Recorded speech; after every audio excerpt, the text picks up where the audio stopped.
आज हम दूसरे शमूएल की पुस्तक में अध्याय 22 और अध्याय 23 का अध्ययन करेंगे। अध्याय 22 दाऊद का स्तुतिगान। जिस समय यहोवा ने दाऊद को उसके सब शत्रुओं और शाऊल के हाथ से बचाया, उस समय उसने यहोवा के लिए इस गीत के वचन गाए। उसने कहा, यहोवा मेरी चट्टान और मेरा गढ़ और मेरा छुड़ाने वाला, मेरा चट्टान रूपी परमेश्वर है, जिसका मैं शरणागत हूँ। मेरी ढाल, मेरा बचाने वाला सींग, मेरा ऊंचा गढ़ और मेरा शरण स्थान है। हे मेरे उद्धार करता, तू उपद्रव से मेरा उद्धार किया करता है। मैं यहोवा को, जो स्तुति के योग्य है, पुकारूंगा और अपने शत्रुओं से बचाया जाऊंगा। मृत्यु के तरंगों ने तो मेरे चारों ओर घेरा डाला, नास्तिकपन की धाराओं ने मुझको घबरा दिया था। अधोलोक की रस्सियां मेरे चारों ओर थी, मृत्यु के फंदे मेरे सामने थे। अपने संकट में मैंने यहोवा को पुकारा और अपने परमेश्वर के सम्मुख चिल्लाया। उसने मेरी बात को अपने मंदिर में से सुन लिया और मेरी दुहाई उसके कानों में पहुंची। तब पृथ्वी हिल गई और डौल उठी और आकाश की नींवें कांप कर बहुत ही हिल गई, क्योंकि वह अति क्रोधित हुआ था। उसके नथनों से धुआं निकला और उसके मुंह से आग निकलकर भस्म करने लगी, जिससे कोयले दहक उठे। वह स्वर्ग को झुकाकर नीचे उतर आया और उसके पांवों तले घोर अंधकार छाया था। वह करूब पर सवार होकर उड़ा और पवन के पंखों पर चढ़कर दिखाई दिया। उसने अपने चारों ओर के अंधियारे को, मेघों के समूह और आकाश की काली घटाओं को अपना मंडप बनाया। उसके सम्मुख के तेज से आग के कोयले दहक उठे। यहोवा आकाश में से गरजा और परम प्रधान ने अपनी वाणी सुनाई। उसने तीर चला चला कर मेरे शत्रुओं को तितर बितर कर दिया और बिजली गिरा गिरा कर उसको परास्त कर दिया। तब समुद्र की थाह दिखाई देने लगी और जगत की नेवें खुल गई। यह यहोवा की डांट से और उसके नथनों की सांस की झोंक से हुआ। उसने ऊपर से हाथ बढ़ाकर मुझे थाम लिया और मुझे गहरे जल में से खींचकर बाहर निकाला। उसने मुझे मेरे बलवंत शत्रु से और मेरे बैरियों से, जो मुझसे अधिक सामर्थी थे, मुझे छुड़ा लिया। उन्होंने मेरी विपत्ति के दिन मेरा सामना तो किया, परंतु यहोवा मेरा आश्रय था। उसने मुझे निकाल कर चौड़े स्थान में पहुंचाया। उसने मुझको छुड़ाया, क्योंकि वह मुझसे प्रसन्न था। यहोवा ने मुझसे मेरे धर्म के अनुसार व्यवहार किया। मेरे कामों की शुद्धता के अनुसार उसने मुझे बदला दिया, क्योंकि मैं यहोवा के मार्गों पर चलता रहा और अपने परमेश्वर से मुंह मोड़कर दुष्ट न बना। उसके सब नियम मेरे सामने बने रहे और मैं उसकी विधियों से हट न गया। मैं उसके साथ खरा बना रहा और अधर्म से अपने को बचाए रहा, जिसमें मेरे फंसने का डर था। इसलिए यहोवा ने मुझे मेरे धर्म के अनुसार बदला दिया, मेरी उस शुद्धता के अनुसार जिसे वह देखता था। दयावंत के साथ तू अपने को दयावंत दिखाता, खरे पुरुष के साथ तू अपने को खरा दिखाता है।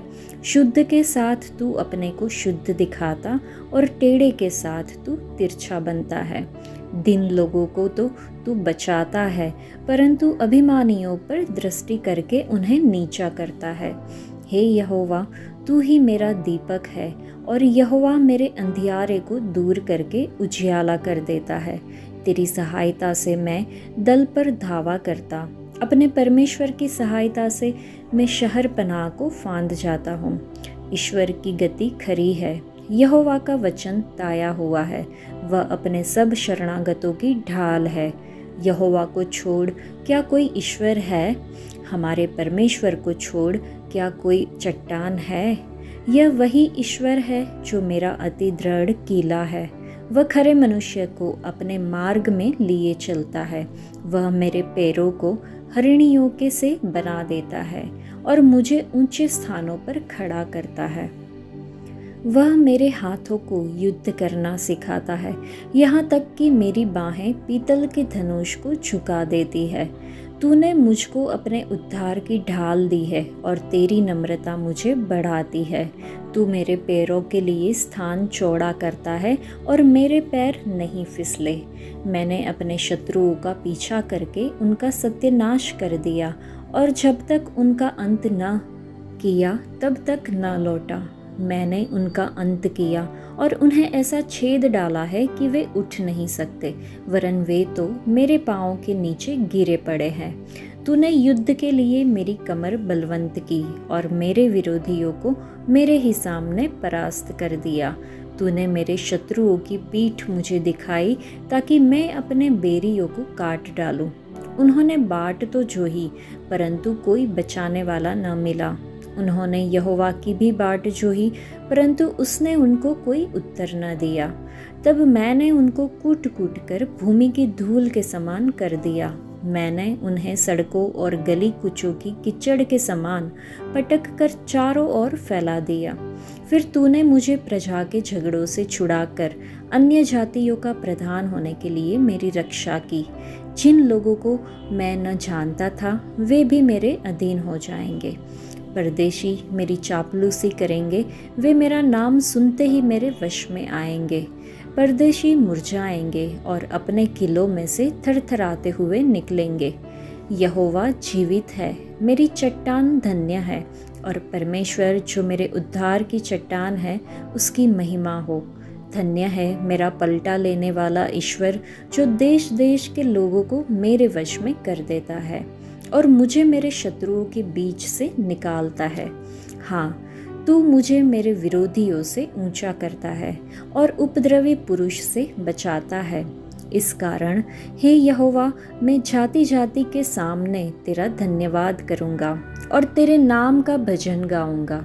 वह अपने ठहराए हुए राजा का बड़ा उद्धार करता है। वह अपने अभिषिक्त दाऊद और उसके वंश पर युगानुयुग करुणा करता रहेगा। यह अध्याय भजन संहिता 18 के समान लगता है। ये दाऊद के जीवन का एक अद्भुत सार प्रस्तुत करता है। उसे यिशै के पुत्र राजा दाऊद, परमेश्वर का प्रिय व्यक्ति, इस्राएल का मधुर गायक, एक चरवाहा, एक योद्धा और एक पापी के रूप में जाना जाता था। लेकिन अब दाऊद अपने जीवन के अंत के निकट था। उसके जीवन में बहुत कुछ हुआ था। एक साधारण चरवाहे से वह राजा बना। वह निर्दोष नहीं था, उसमें कई कमजोरियां थी और उसने कई पाप किए थे। फिर भी परमेश्वर ने उसे बचाया, उसकी रक्षा की, उसे सामर्थ्य दिया और उसे सुरक्षित रखा। परमेश्वर ने उसे उस दिन से चुन लिया था जब वह भेड़ों को चरा रहा था। तभी से उसका जीवन परमेश्वर की आशीष और अनुग्रह से भर गया। इसलिए हम देखते हैं कि दाऊद स्तुति करता है और अपने गीतों में उल्लासित होता है। आज और हमेशा के लिए हमारे पास परमेश्वर की स्तुति करने के पर्याप्त कारण है। दाऊद ने इस गीत में मेरा शब्द 10 बार प्रयोग किया, जिससे यह स्पष्ट होता है कि उसका परमेश्वर के साथ एक गहरा व्यक्तिगत संबंध था। दाऊद कहता है, वे मेरे परमेश्वर है और मैं उन्हें अपने हृदय के निकट रखना चाहता हूँ। तो क्या हमारा भी परमेश्वर के साथ ऐसा ही व्यक्तिगत संबंध है?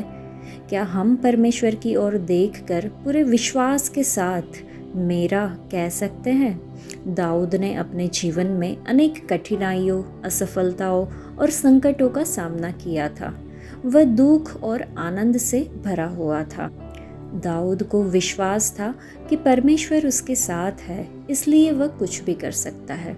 आज हमारे साथ प्रभु यीशु है, तो फिर कौन हमारे मार्ग में आ सकता है? वे हमें और अधिक बुद्धिमान, बलशाली और सक्षम बनाएंगे और हमें सही समय पर सही स्थान पर रहने में सहायता करेंगे। तो चलिए आज हम यहोवा परमेश्वर पर भरोसा रखें, क्योंकि वे भले हैं। इस गीत में उस समय का एक भाग भी है जब परमेश्वर ने दाऊद को उसके सभी शत्रुओं से बचाया था और दाऊद इस गीत को गा रहा था। यहाँ हम जान सकते हैं कि उसने अपने शत्रुओं के विरुद्ध कैसे युद्ध किया और उन पर विजय प्राप्त की। परमेश्वर हमें भी युद्ध करना सिखाते हैं। आज हमें भी परमेश्वर से सीखना चाहिए कि अपने शत्रुओं से कैसे लड़ा जाए।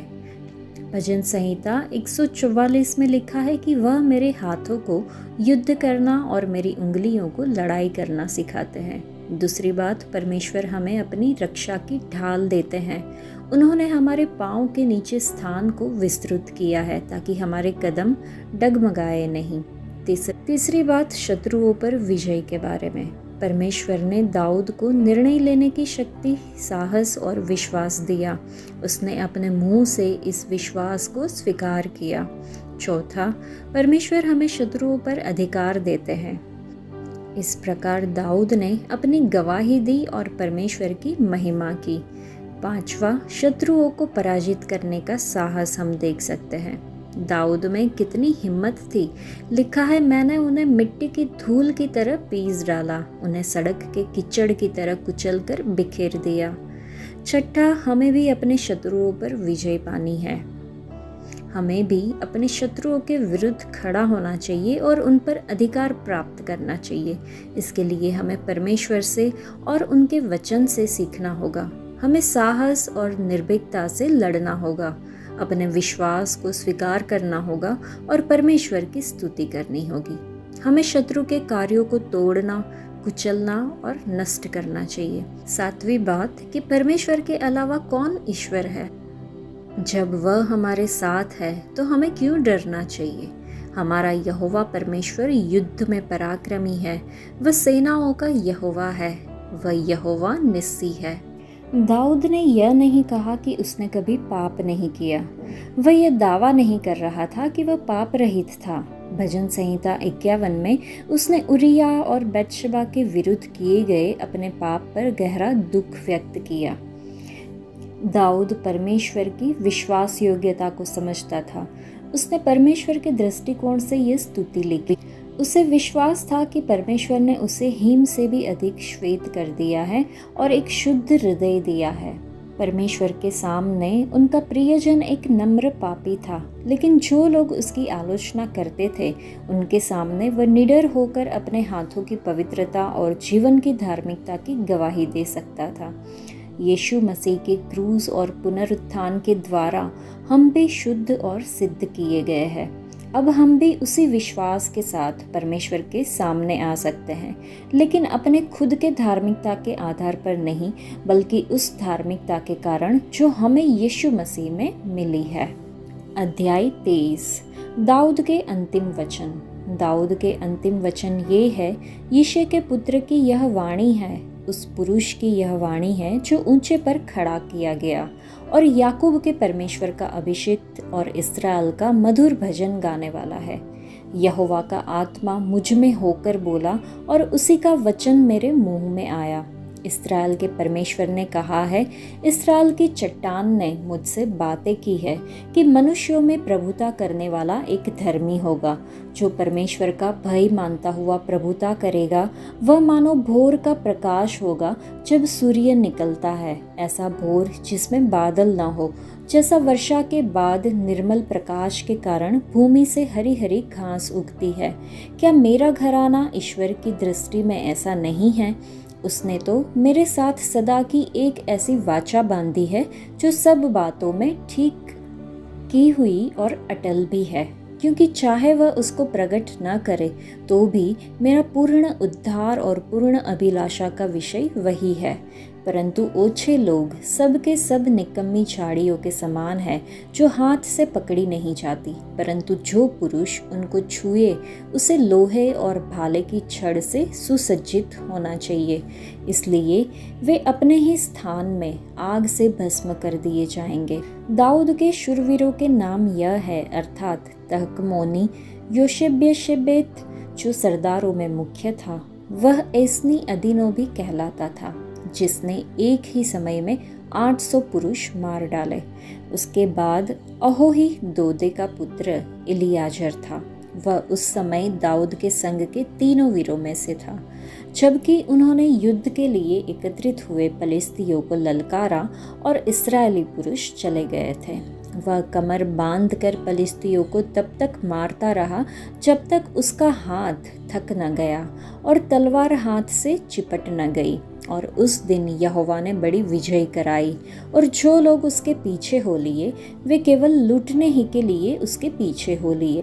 उसके बाद आगे नामक एक पहाड़ी का पुत्र शम्मा था। पलिस्तियों ने इकट्ठे होकर एक स्थान में दल बांधा जहाँ मसूर का एक खेत था और लोग उनके डर के मारे भागे। तब उसने खेत के मध्य में खड़े होकर उसे बचाया और पलिश्तियों को मार लिया और यहोवा ने बड़ी विजय दिलाई। फिर 300 मुख्य सरदारों में से 3 जन कटनी के दिनों में दाऊद के पास अदुल्लाम नामक गुफा में आए और पलिश्तियों का दल रपाइम नामक तराई में छावनी डाले हुए था।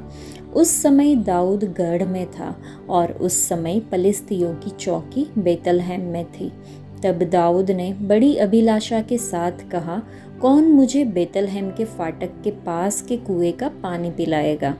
अतः वे तीनों वीर पलिश्तियों की छावनी पर टूट पड़े और बेतलहम के फाटक के कुएं से पानी भर के दाऊद के पास ले आए, परंतु उसने पीने से इनकार किया और यहोवा के सामने अर्घ करके उंडेला और कहा, हे यहोवा, मुझसे ऐसा काम दूर रहे। क्या मैं उन मनुष्यों का लहू पीऊं जो अपने प्राणों पर खेल कर गए थे? इसलिए उसने उस पानी को पीने से इनकार किया। इन 3 वीरों ने तो ये ही काम किए। अभिषेक, जो सरूयाह के पुत्र योआब का भाई था, वह तीनों में से मुख्य था। उसने अपना भाला चलाकर 300 को मार डाला और तीनों में नामी हो गया। क्या वह तीनों से अधिक प्रतिष्ठित न था? और इसी से वह उनका प्रधान हो गया, परंतु मुख्य तीनों के पद को न पहुंचा। फिर यहोयादा का पुत्र बनाया था, जो कबसेलवासी एक बड़ा काम करने वाले वीर का पुत्र था। उसने सिंह सरीखे 2 मोआबियों को मार डाला। बर्फ गिरने के समय उसने एक गड्ढे में उतर के एक सिंह को मार डाला। फिर उसने एक रूपवान मिस्त्री पुरुष को मार डाला। मिस्त्री तो हाथ में भाला लिए हुए था, परंतु बनाया एक लाठी ही लिए हुए उसके पास गया और मिस्त्री के हाथ से भाला छीनकर उसी के भाले से उसे घात किया। ऐसे ऐसे काम करके यहोयादा का पुत्र बनाया उन तीनों वीरों में नामी हो गया। वह 300 से अधिक प्रतिष्ठित तो था, परंतु मुख्य तीनों के पद को न पहुंचा। उसको दाऊद ने अपनी निज सभा का सभासद नियुक्त किया। फिर 300 में योआब का भाई असाहेल, बेतलहम वासी दोदो का पुत्र एल्हानान, हेरोदी शम्मा और एलिका, पेलेती हेलेस, तकोई इक्केश का पुत्र ईरा, अनातोती अबीएजेर, हुशाई मबुन्ने, अहोही सलमोन, नतोपाही महर्रे, एक और नतोपाही बाना का पुत्र हेलेब, बिन्यामिनियों के गिबा नगर के रिबे का पुत्र हुते, पीरातोनी, बनाया, गाश के नालों के पास रहने वाला हिदे, अराबा का अबी अल्बोन, बहुरिमी अजमावेत, शालबोनी एलियहबा, याशन के वंश में से योनातान, पहाड़ी शम्मा, अरारी शारार का पुत्र अहियाम, माका देश के अहसबे का पुत्र एलिपेलेप्त, गिलोई, अहितोपेल का पुत्र एलिआम, करमेली हेस्त्रो, अराबी पारे, सोबाई नातान का पुत्र यीगाल, गादी बानी, अम्मोनी सिलेक, बेरोती नहरे, जो सरूयाह के पुत्र योआब का हथियार ढोने वाला था। ये तेरी ईरा और गारेब और हिती उरिया था, सब मिलाकर 37 थे। यहाँ पर दाऊद को इस्राएल का मधुर गायक कहा गया है। भजन संहिता में कुल 150 भजन हैं, जिनमें से लगभग आधे दाऊद ने लिखे हैं, इसलिए उसे सही रूप में मधुर गायक का श्रेय दिया गया है। मधुर शब्द का अर्थ है सुखद और आनंददायक। बाइबल कहती है कि वह परमेश्वर का प्रिय व्यक्ति था। उसने अपना पूरा जीवन परमेश्वर की स्तुति और आराधना में बिताया। भजन संहिता क्या दर्शाते हैं? ये भजन उसकी प्रार्थनाओं, स्तुतियों और परमेश्वर से की गई विनतियों को प्रकट करते हैं। एक रोचक बात यह है कि हरी भरी चरागाहें उसकी प्रिय जगह थी। जब वह अपने भेड़ों के साथ था, तब वह महान चरवाहे मतलब परमेश्वर के और अधिक निकट आया। दाऊद का प्रेम सभी को स्पष्ट रूप से दिखता था। जो व्यक्ति परमेश्वर से प्रेम करता है और उसके समीप होता है, वह अपने जीवन में परिलक्षित करता है। उसके कार्य शब्दों से अधिक जोर से बोलते हैं। यदि हमें कोई विशेष नाम दिया जाए तो वह क्या होगा, ये हमें सोचना होगा। इस अध्याय में हमने देखा कि लिखा है, यहोवा का आत्मा मुझ में होकर बोला और उसका वचन मेरी जीभ पर था। यीशु के बाद इस्राएल का सबसे महान राजा दाऊद था। उसका पवित्र आत्मा के साथ व्यक्तिगत संबंध था। उसने पवित्र आत्मा को अपने माध्यम से बोलने की अनुमति। वैसे वह पुराने नियम के समय में था, फिर भी उसे नए नियम के विश्वासियों की तरह समझा जा सकता है। पवित्र आत्मा के द्वारा दाऊद ने अपने शत्रुओं को क्षमा किया, जैसे कि राजा शाऊल जिसने उसे मारने की कोशिश की, शिमई जिसने उसे शाप दिया। यह गुण शाऊल और अन्य लोगों में नहीं थे। पवित्र आत्मा के अभिषेक से प्रेरित होकर दाऊद ने कम से कम 73 भजन लिखे। दाऊद पवित्र आत्मा के साथ अपने संबंध को बहुत मूल्यवान मानता था। जब वह अपने जीवन के सबसे गहरे संकट में था और उरिया की हत्या के अपने पाप के लिए पश्चाताप कर रहा था, तब उसने प्रार्थना की। भजन संहिता 51 में हम देख सकते हैं कि मुझे अपने सामने से निकाल न दे, अपना पवित्र आत्मा मुझसे न छीन। हमारी प्रार्थना भी यही होनी चाहिए। जब दाऊद सबसे कठिन समय में था, तब भी उसने पवित्र आत्मा को याद किया। उसने परमेश्वर से विनती की कि वह उसे पवित्र आत्मा से वंचित न करे।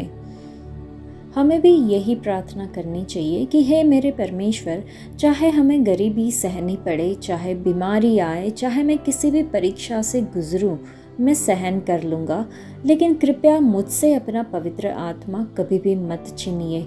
यही एक चीज़ है जिसे हम सहन नहीं कर पाएंगे। दाऊद अपने जीवन के अंत में इस छोटे और सुंदर भजन में अपने दिल की भावनाओं और इच्छाओं को व्यक्त करता है। उसने परमेश्वर के आशीर्वाद स्वीकार किए, अपनी असफलताओं को माना, अपने विश्वास को व्यक्त किया, परमेश्वर की वाचा की घोषणा की और दुष्टों की निंदा की। परमेश्वर ने दाऊद से शपथ ली थी कि यदि उसकी संतान उसकी वाचा और उसकी आज्ञाओं को मानेगी तो उनका वंश सदैव उसके सिंहासन पर बना रहेगा। परमेश्वर ने यीशु मसीह में हमसे अनंत जीवन की वाचा बांधी है। यह वाचा उन सभी के लिए है जो हमारे प्रभु यीशु मसीह के लहू के द्वारा उद्धार में विश्वास रखते हैं। उत्पत्ति के अध्याय 17 में हम देख सकते हैं कि परमेश्वर ने अब्राहम से एक सदा की वाचा की थी। लिखा है कि और मैं अपनी वाचा को तेरे और तेरे बाद तेरी संतानों के साथ पीढ़ी दर पीढ़ी सदा की वाचा के रूप में स्थापित करूँगा। यीशु मसीह में हम इस वाचा के वारिस हैं, और यदि तुम मसीह के हो तो तुम अब्राहम की संतान और प्रतिज्ञा के अनुसार वारिस हो, जो कि गलातियों की पत्री में लिखा हुआ है। हर वाचा लहू के द्वारा प्रभावी बनती है। इब्रानियों की पत्री में है कि यह अनंत वाचा यीशु के लहू द्वारा स्थापित की गई है। परमेश्वर ने अपनी आज्ञाओं को हमारे हृदय में अंकित किया है। इब्रानियों की पत्री में ही हम देख सकते हैं, लिखा है, उन दिनों के बाद मैं उनके साथ जो वाचा करूँगा वह यह है कि मैं अपनी व्यवस्था उनके मन में डालूँगा और उनके हृदयों पर लिखूँगा और उनके पापों को फिर स्मरण न करूँगा। हमारी इच्छा यह होनी चाहिए कि हम यहोवा की आज्ञाओं को अपने हृदय में रखें और ऐसा जीवन जिए जो प्रभु को प्रसन्न करे। तो क्या हम गवाही दे सकते हैं कि हम नए वाचा के अनुसार यीशु के लहू के द्वारा उद्धार पाए हुए और आशीषित हैं? क्या हम इस विशेष अधिकार को पहचानते हैं कि परमेश्वर ने हमें अपने अनंत वचन से बांध लिया?